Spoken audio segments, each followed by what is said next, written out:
Hey guys, Mark here. Before we start this episode off, me and Courtney just wanted to say thank you for all of the love and support you show Mountain State Mysteries. So, we thought we would repay you by turning into a weekly podcast. One week, we will be giving you a full-length episode, and the next week, we will be giving you a mini episode, hosted solo by either me or Courtney. We both really hope you guys love what we have coming your way. Mountain State Mysteries contains adult content that may not be suitable for all audiences. Listener discretion is advised. I'm your host, Mark, and this is Mountain State Mysteries.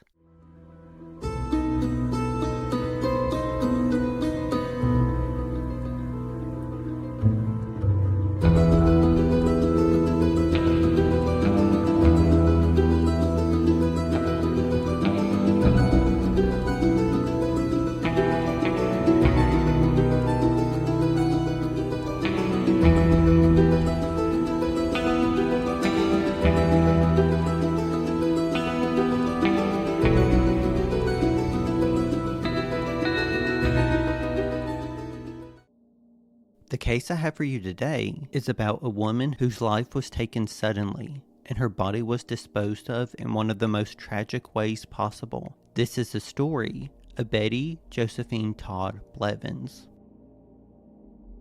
December 7th, 1971 started out as a typical day for any officer at the Beckley Detachment of the West Virginia State Police. That is, until they received an anonymous phone call that immediately got their attention. The anonymous caller spent no time chatting and got straight to the point. If you want to find the body of Betty Blevins, look in the Lilybrook mine shaft. The reason this call got the attention of the state police is because Betty Blevins disappeared on October 16th, 2 months before the call was ever made. When officers got to the sealed mine shaft, they saw that the seal had been removed. This was an indication that the caller may have just been right about what was at the bottom of the 300-foot deep mine shaft. After 3 days of phone calls, plans, arrangements for permits, and bringing in the right equipment, Trooper Blizzard and Mineshaft Inspector Hatfield were lowered into the darkness of the Lilybrook mine shaft. That's when they found out the caller was correct. There was a body at the bottom of the mine shaft.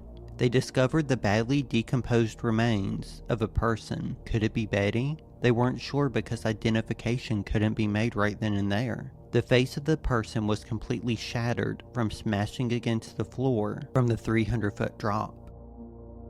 The body was so badly decomposed that facial identification was absolutely impossible, and the teeth were missing, so identification from dental records weren't going to happen either. Officers called Betty's sister, Margaret Doyon, to see if she could possibly recognize the coat that had been found with the body at the bottom of the mine shaft. She immediately identified the coat as belonging to her sister Betty because she actually bought it for her right before her disappearance. 2 days later, the phone rang again at the state police headquarters in Beckley, West Virginia.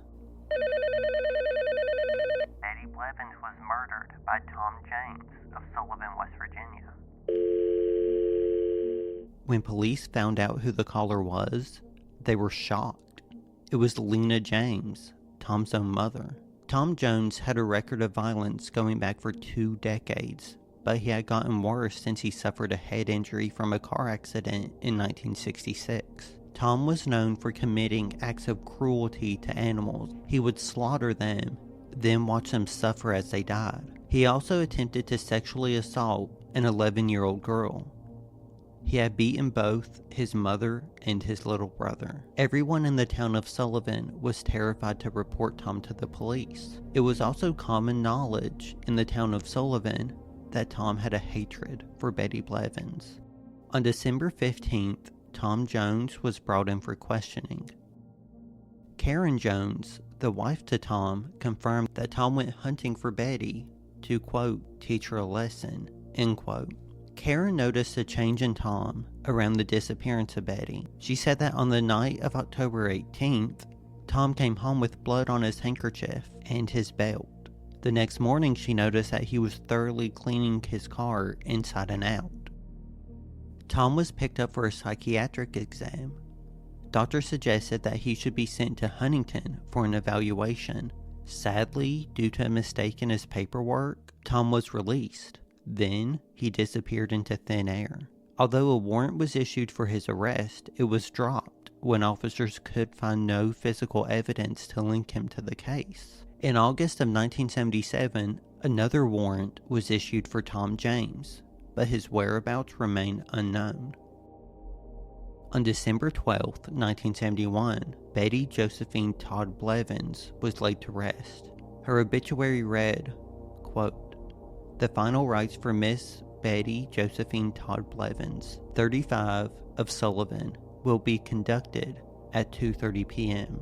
Monday in the Rose and Questenberry Peace Chapel, with Reverend Keppel Bolin in charge. Burial will follow in the Coal City Community Cemetery. Her body was found at the bottom of an abandoned mine shaft at 5:30 p.m. on Friday. Miss Blevins has been missing from her home since mid-October. Born May 9th, 1936 at Sullivan, she was the daughter of Miss Dora Farley Campbell of Sullivan and the late Todd W. James. Survivors include her stepfather, Scott T. Campbell, a son, Russell Delano Bolin Jr. of Richmond, West Virginia, 5 brothers, James of Sullivan and Jerry Todd of Sullivan, Jerry Todd of Midway, Luther Jones of Scottsdale, Georgia, and George Jones of Sullivan. 4 sisters, Miss Virginia Bolin of Colorado, Miss Rita Doyo of St. Genevieve, Missouri, Miss Laverne Puckett of Roanoke, Virginia, and Miss Tina Wilso of Sullivan.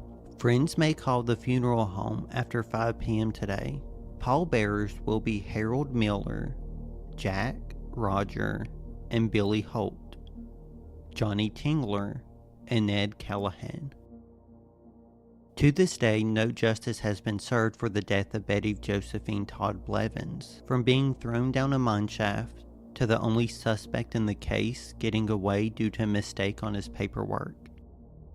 If you have any information on the death of Betty Josephine Todd Blevins, please send us an email at mountainstatemysteries304@gmail.com.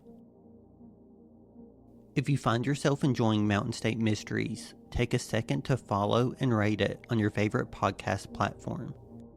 It helps others find good West Virginia true crime. Don't forget to follow us on Instagram, Facebook, and TikTok, all at Mountain State Mysteries. Do you have a case you want us to cover? Send us an email at mountainstatemysteries304@gmail.com. For the show notes, check out our website, mountainstatemysteriespodcast.com.